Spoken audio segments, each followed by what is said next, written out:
할렐루야. 지난주 일부 예배 때는 강현 집사님이 찬양을 해서 제 눈물을 빼더니 이번에 또 이인규 장로님이 또 감동을 주시는 감사를 드립니다. 지난주 추수 감사주의를 지내며 한 주간 동안 여러분들은 하나님께 또 사람들에게 어떤 감사를 표현하셨습니까? 다시 제가 말씀드립니다. 지난 주간이 추수 감사주일이었는데 감사주의를 보내면서 여러분들 하나님께 어떤 감사로 또 사람들에게 어떤 감사를 표현하셨습니까? 감사는 추수 감사절에만 하는 것이 아니라 항상 범사에 해야 합니다. 지난주에 제가 감사의 반대말은 불평이 아니라 당연하게 생각하는 것이라고 말씀드렸습니다. 당연하게 생각하는 것과 치열하게 싸우지 않으면 우리는 쉽게 감사를 잃어버리고 또다시 모든 것을 당연하게 생각합니다. 당연하게 생각하는 사람은 감사를 모르는 사람이고 은혜를 모르는 사람입니다. 우리가 은혜를 받았다면 당연히 갚아야 합니다. 은혜를 모르는 사람을 세상에서도 배은망덕한 사람이라고 부릅니다. 여러분들은 은혜를 받았다면 은혜를 갚는 사람이 되시기를 주의 이름으로 축원합니다. 그런데요, 은혜를 받았으니 은혜를 갚아야 한다는 말은 절반은 맞고 절반은 틀린 말입니다. 세상의 이치로는 은혜를 받았다면 갚는 것이 맞습니다. 그러나 우리가 받은 은혜를 되갚음으로 우리의 책무를 다한다면 그것은 은혜에 대한 바른 태도가 아닙니다. 은혜를 갚는 개념은 거저 받았으니 거저 주는 은혜의 이 선순환이 이루어져야 됩니다. 예를 들자면 세상 사람들은 오늘 내가 밥을 샀으니까 내일은 네가 밥 사라. 이건 굉장히 상식적인 이야기입니다. 그런데 이렇게 하면 주거니 받거니 서로 계산이 끝나버립니다. 이건 성경에서 말하는 은혜를 갚는 방법이 아닙니다. 은혜란 내가 대접받을 자격이 안 되고 심지어 갚을 능력도 없지만 호의를 받는 것을 의미합니다. 이게 은혜입니다. 그래서 은혜를 성경은 거저 받은 선물이라 이렇게 표현합니다. 즉 엄밀하게 은혜는 갚을 필요가 없습니다. 꼭 갚아야 한다면 이건 은혜가 아니라 빚이 되겠죠. 빚이에요. 그렇다면 이렇게 생각할 분이 있을 것입니다. 그러면 기독교는 은혜의 종교니까 난 계속 은혜만 받겠다 이렇게 생각하실 것이에요. 사실 교회는 은혜를 받는 곳입니다. 한국교회가 초창기에 특히 6.25 동란 이후에 미국 교회와 서방 교회로부터 많은 원조와 지원을 받았습니다. 진짜 은혜였습니다. 그런데 이것이 지나치다 보면 거지 근성이 생기고 맙니다. 어느 순간부터 우리는 교회 가면 공짜로 밥 먹고 공짜로 떡도 얻고 또 선물도 받는다 이렇게 생각하고 말았습니다. 이 사람이 만약에 어린 아이라면 이것도 나쁜 것은 아닙니다. 그러나 이제 한국 교회가 우리가 공짜 은혜만 받으려고 기웃거린다면 진짜 은혜 받은 사람은 이런 태도가 아닙니다. 진짜 은혜 받은 사람은 역설적으로 은혜를 빚으로 생각하는 사람입니다.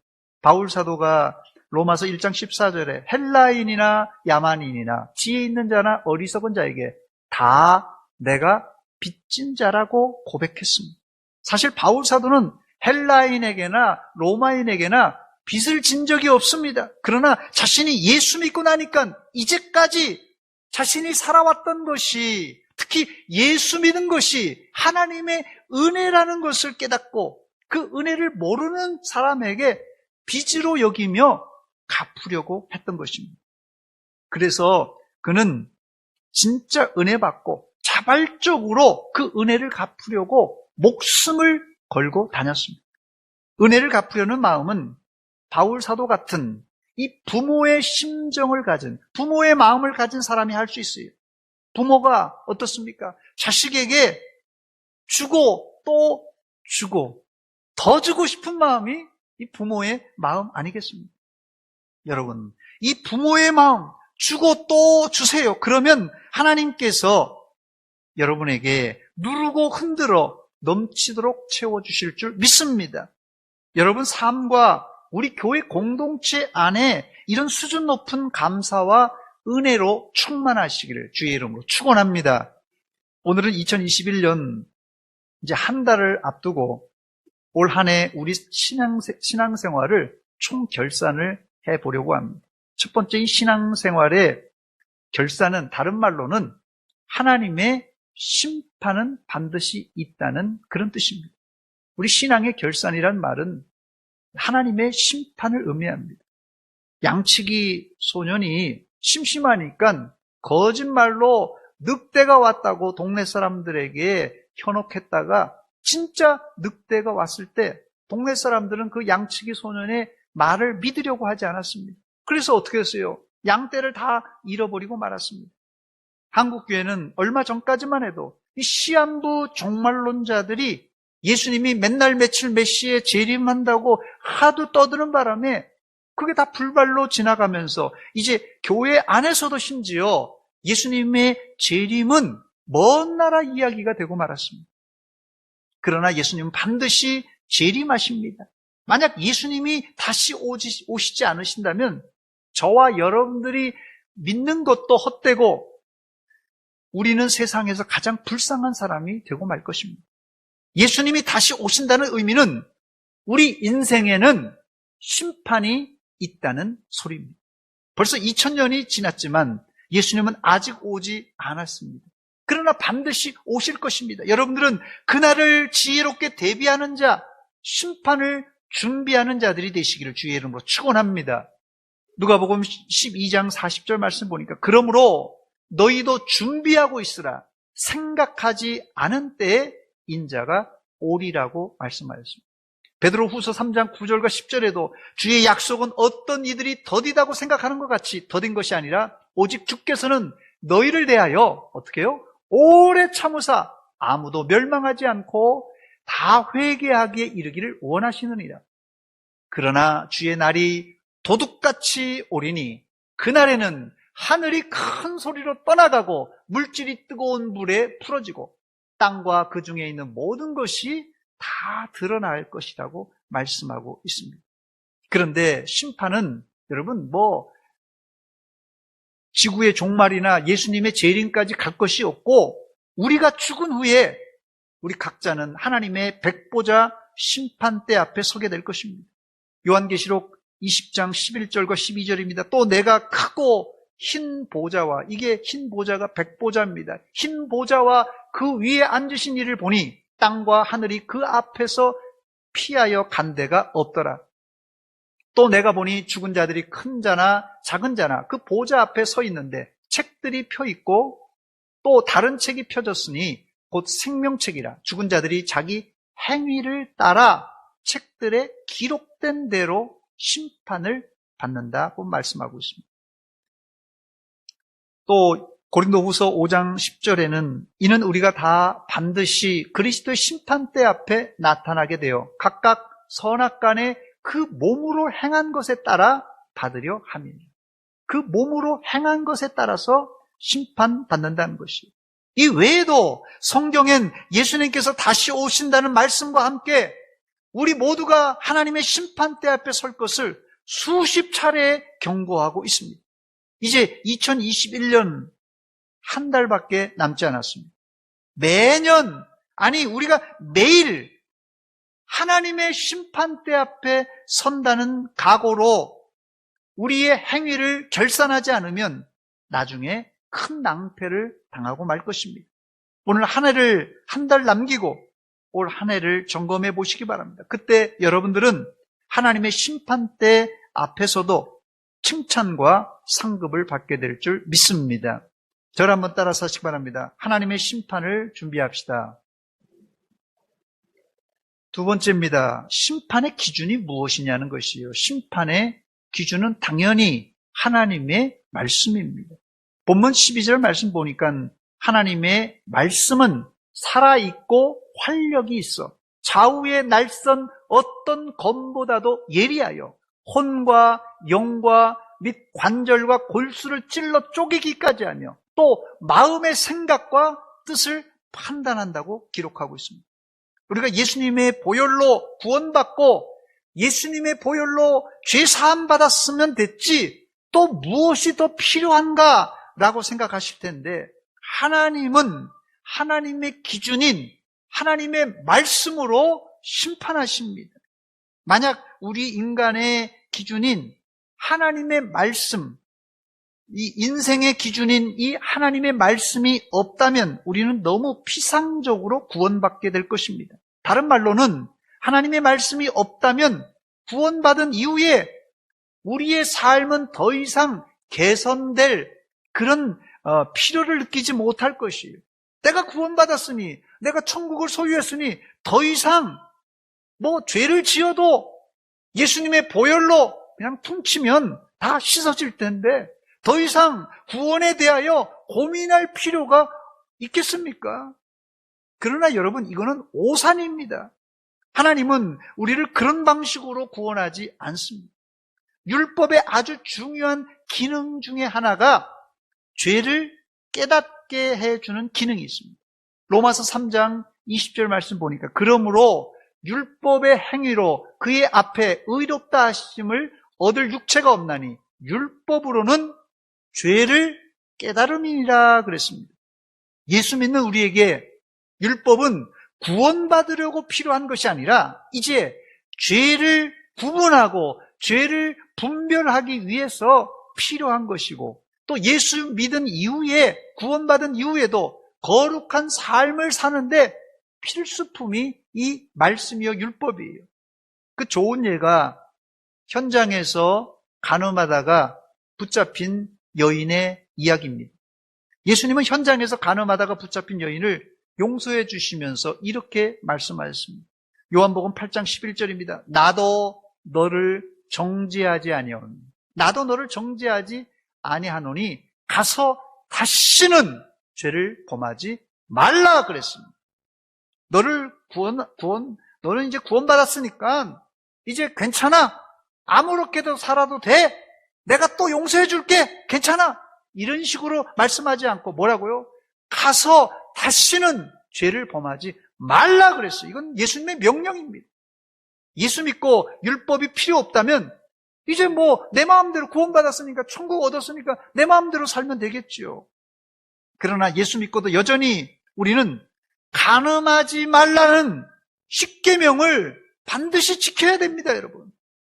그 이유는 이제부터는 거룩한 성도의 삶을 살아야 되기 때문에 그렇습니다. 여러분, 예수님께서 십자가에서 내 죄를 씻었다고 결코 죄를 만만하게 보거나 반복해서 지어서는 안 됩니다, 여러분. 히브리서 기자는 이런 사람을 엄중히 경고하고 있습니다. 히브리서 6장 4절로 6절입니다. 한 번 빛을 받고 하늘의 은사를 맛보고 성령에 참여한 바 되고, 그리고요 하나님의 선한 말씀과 내세의 능력을 맛보고도 타락한 자들은 다시 새롭게 하여 회개하게 할 수 없나니 이는 그들이 하나님의 아들을 다시 어디에요? 십자가에 못 박아 드러내놓고 욕되게 했다고 말씀하고 있습니다. 이 구절을 현장에서 간음하다가 잡힌 여인에게 적용한다면 어떻게 될까요? 용서받았으니 다시는 이런 죄를 범하지 마라. 다시는 타락하지 말라. 이 뜻이에요. 문제는 현대 교회 안에 나는 문제 없다는 것이 가장 큰 병입니다. 현대 교회 안에도 현대판 바리새인들이 존재합니다. 그들은 다른 사람들이 다 지옥 가더라도 나는 안 간다. 이렇게 자부심을 가진 사람들이에요. 그러나 예수님은 바리새인들에게 지옥의 자식이라고 화를 선포하셨습니다. 그렇다면 바리새인들의 문제가 무엇입니까? 그들은 기준을 잘못 잡은 것입니다.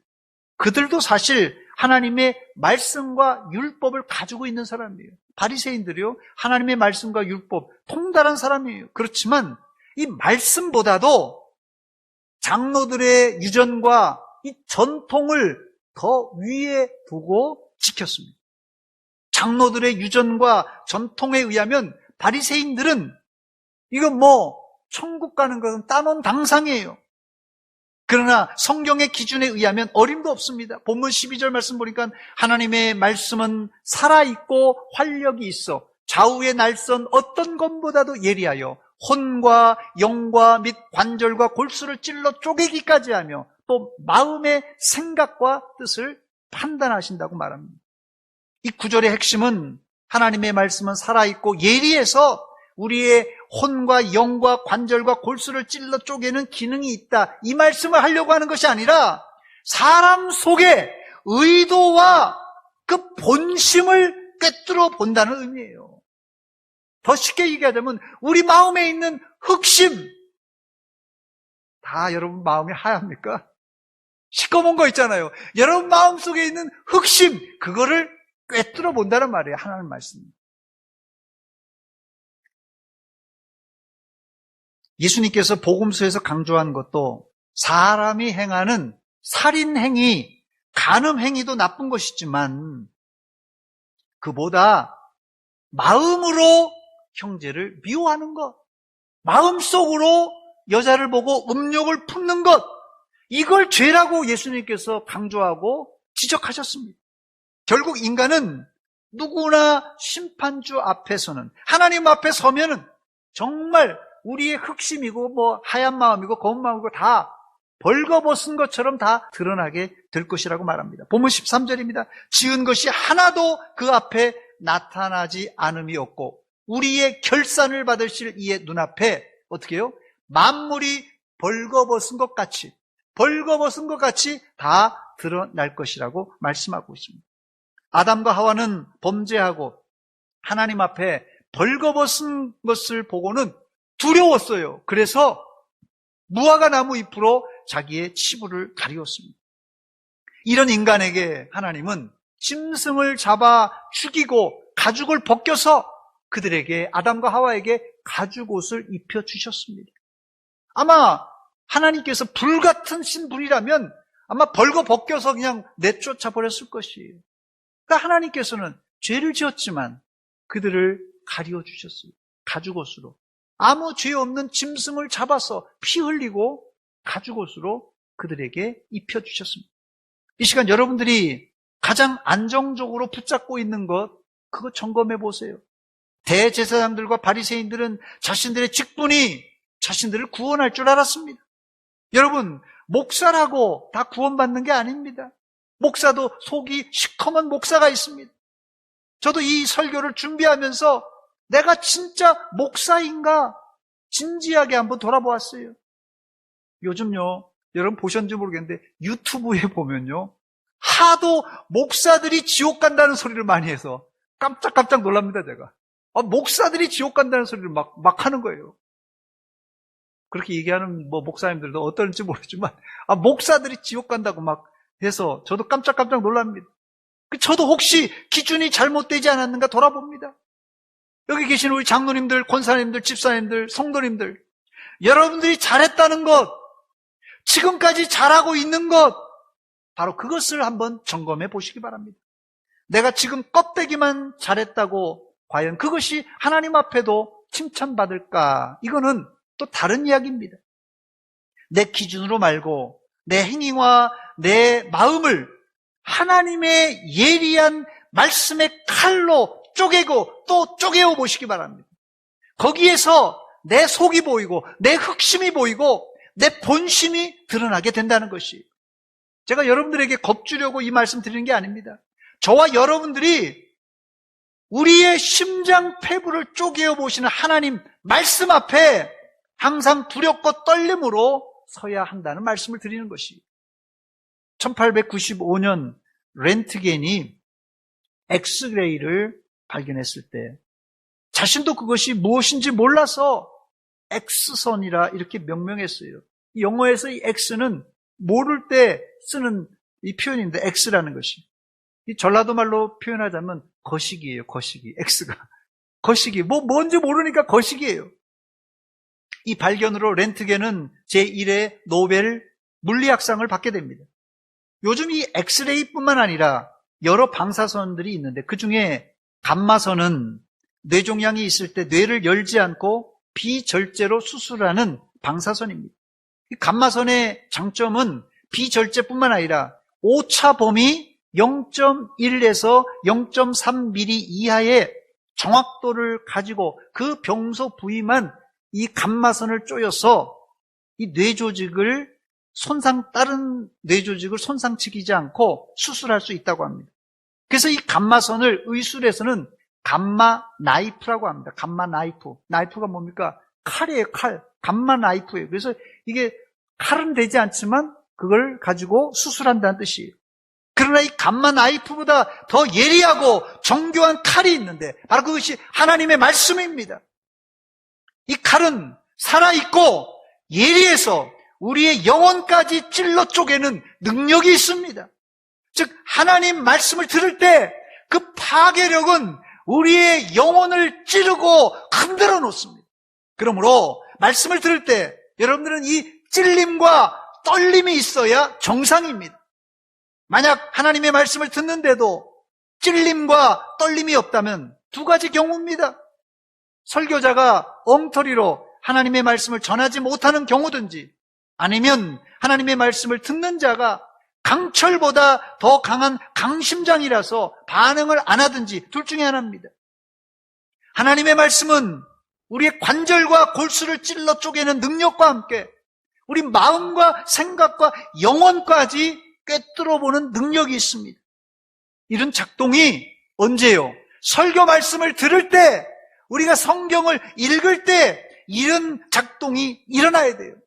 내 영혼과 관절, 골수 그리고 마음과 생각 속으로 하나님의 말씀이 지금 쫙 관통할 때 감마선이 종양세포를 찢어버리고 태워버리듯이 우리 안에 죄악의 병소들이 도려져 나와야 됩니다.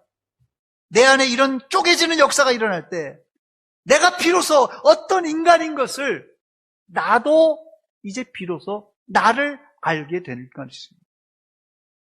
이것은 단순한 영적인 작용만이 아닙니다.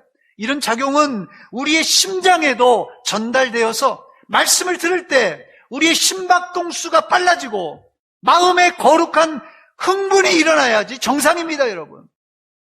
지금 여기서 우리가 이런 반응을 보이지 않는다면 나중에 하나님의 심판대 앞에서 큰 낭패를 당할지도 모릅니다.